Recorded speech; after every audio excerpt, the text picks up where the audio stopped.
to her carrier, sans bonnet, and fixed me with a pointed stare. "This is exactly why everyone says furry godmother is the best.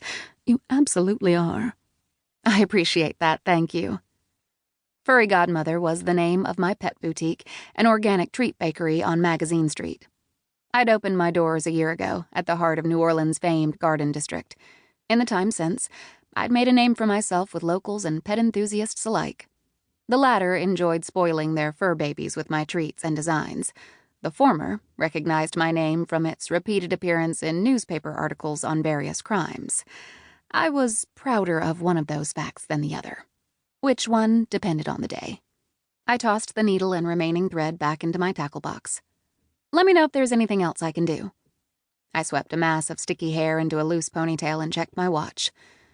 10 minutes until lunch, and I was already dreaming of fresh air and cold water. The interior theater doors swept open, revealing the dreamlike courtyard inside.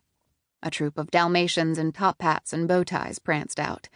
By the look of relief on their owner's face, their final dress rehearsal had gone well. "Next!" A pale man with a clipboard and newsboy hat pressed the button on his megaphone and aimed it at the crowd. "Number 54. A woman in a toga and goddess sandals rushed forward, towing a cat dressed as Cleopatra in a wagon poorly disguised as a chariot. The faux courtyard doors closed behind her with a whoosh and a clang. Only 46 acts to go. "Lacy!" A familiar voice turned my head. The crowd parted as Mom made her way toward me on 3-inch designer heels. Her floral wrap dress was new and her hair was magnificent, either supernaturally immune to the oppressive humidity or simply wiser than to cross her. She was trailed by a gaggle of clipboard-wielding women in coordinating attire. The well-dressed posse was also known as the NPP Welcoming Committee. Mom had started the group months before the show's arrival and arranged every detail that would make the pageant's producers, staff, and crew more comfortable during their stays. I'd been assigned to the committee when another member dropped out. In the last few months, the fashionable group of ladies had become my sisters. "There you are!" She stopped moving and her entourage circled me. Around town, Mom was known as Violet Conti Crocker, last living heir to the Conti family fortune and virtual force of nature. Mom claimed Conti money had helped build our city, and she worked diligently to see her ancestors weren't disappointed.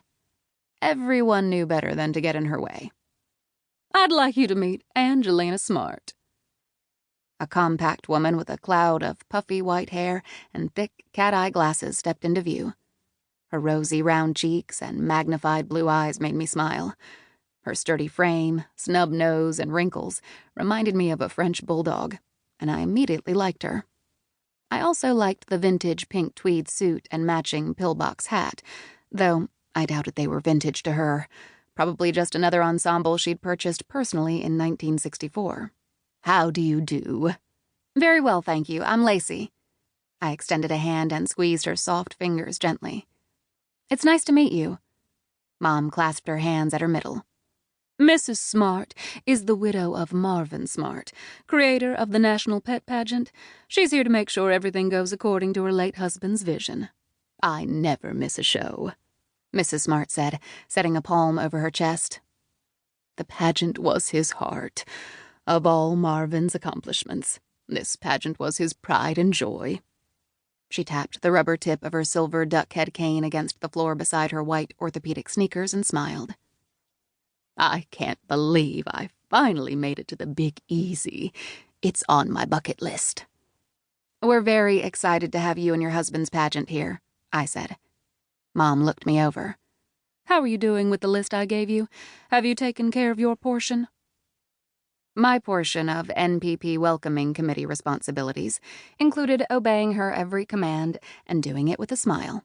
But more specifically, I was to oversee the hanging of opening ceremony banners on every light post from here to the Mason-Dixon, or until I ran out. "Yes, ma'am." Mom nodded. "Good. What are you wearing?"